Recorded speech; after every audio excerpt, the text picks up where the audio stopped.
नमस्कार दोस्तों, मैं अंकुर उपाध्याय स्वागत करता हूं आप सभी का आपके अपने YouTube channel share market analysis में। दोस्तों, बाजार तो बहुत अच्छा है लेकिन कुछ स्टॉक्स आज बड़ी भयंकर तरीके से गिरावट दिखा रहे हैं, जिनमें से एक नाम है इंडिगो का, इंटरग्लोब एविएशन का, जो कि 8% क्रैश हो गया है। हालांकि नीचे से देखेंगे ना तो 5% की तो रिकवरी आ गई है, लगभग 3780 का लो लगाया है और अभी 4009 पे ट्रेड कर रहा है। तो नीचे से करीब 230 पॉइंट तो रिकवर हो गया है ये स्टॉक। उसके बावजूद 8% की गिरावट है, 350 पॉइंट्स नीचे है। इसका लाइफ टाइम हाई है दोस्तों 5035 का, और वही इसका 52 वीक हाई है, यानी ऊपर से करीब 20% नीचे आ चुका है ये स्टॉक।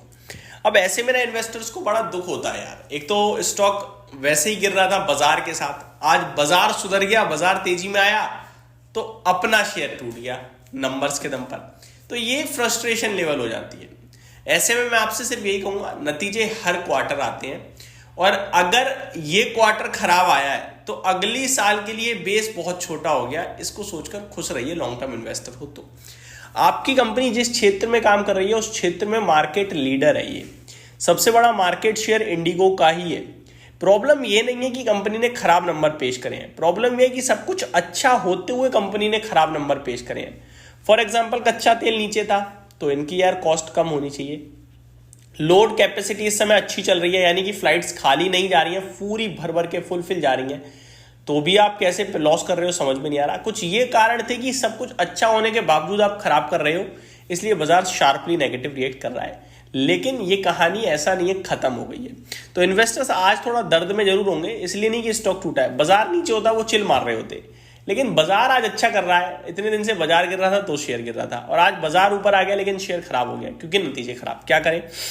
देखो, बाजार क्या पता कल गिरे स्टॉक ऊपर हो जाए, ठीक है। तो आप फ्रस्ट्रेशन में या पैनिक में मत आइए, टेंशन में मत आइए।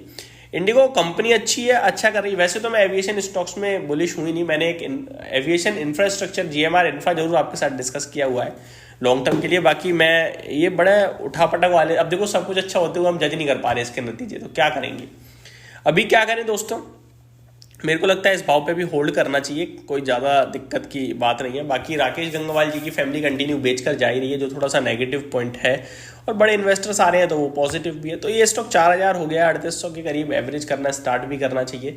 वापस 4300 से 4400 ईजिली मिल जाएगा आपको, ऐसा मेरा मानना है इंडिगो की बात करें तो। अगर आप बाकी की चीज़ें देखेंगे तो रिसेंटली आप देखोगे कि राकेश गंगवाल जी वो धीरे धीरे करके अपना स्टेक काटते जा रहे हैं, खाली करते जा रहे हैं, और बाकी तो कुछ नेगेटिव मिलेगा नहीं आपको दोस्तों, ऐसा कुछ खास नेगेटिव मिलेगा नहीं। तो मेरे को लगता है बेचने का मतलब नहीं बनता। ये 1.5 लाख करोड़ का मार्केट कैप पे कंपनी खड़ी है। नतीजे देखें तो थोड़े नहीं, बहुत ज़्यादा खराब थे। 990 करोड़ का लॉस पोस्ट कर रही है कंपनी। हालांकि ऑपरेटिंग बेस पे 1600 करोड़ का प्रॉफिट है, बट क्या फ़ायदा उस प्रॉफिट का जो आपका 5000 करोड़ से घटकर आ रहा है, आपका रेवेन्यू टूट रहा है। तो सब मार्जिन देखो 10% पे रह गए हैं, तो ये कुछ बड़े कारण थे जिसकी वजह से गिरा है। बट ओवरऑल देखा जाए तो ठीक है स्टॉक। अब बेच के निकलने में भी मेरे को लगता है ज़्यादा भलाई नहीं है।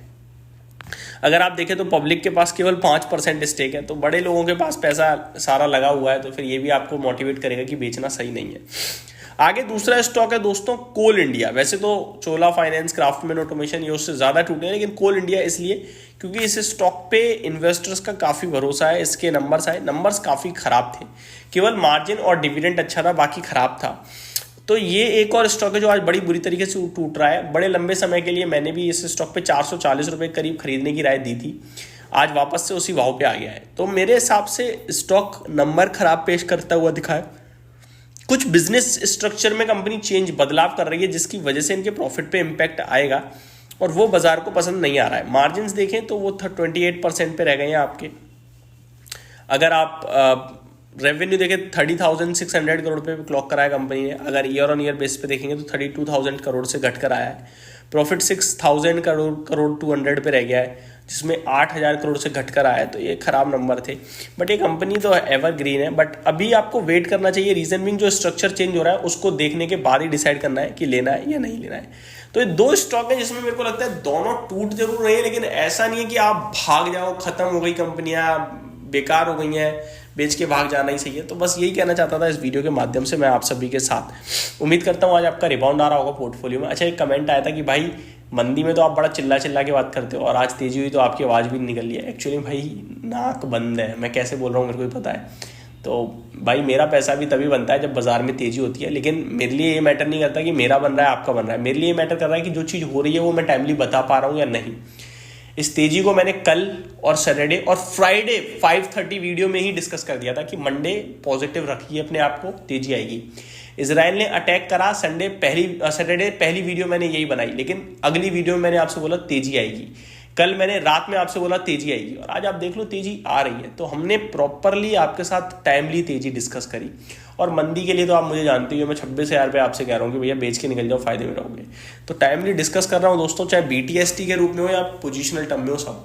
अब यहाँ से एक ही व्यू रह गया है, वो है आपका इलेक्शन, US इलेक्शन। वहां से जो इम्पैक्ट, जो आएंगी चीजें सामने, उस पर रिएक्शन आएगा। अब उससे पहले कोई बड़ा ट्रिगर है नहीं। Thank you so much for watching this video. Have a great day guys.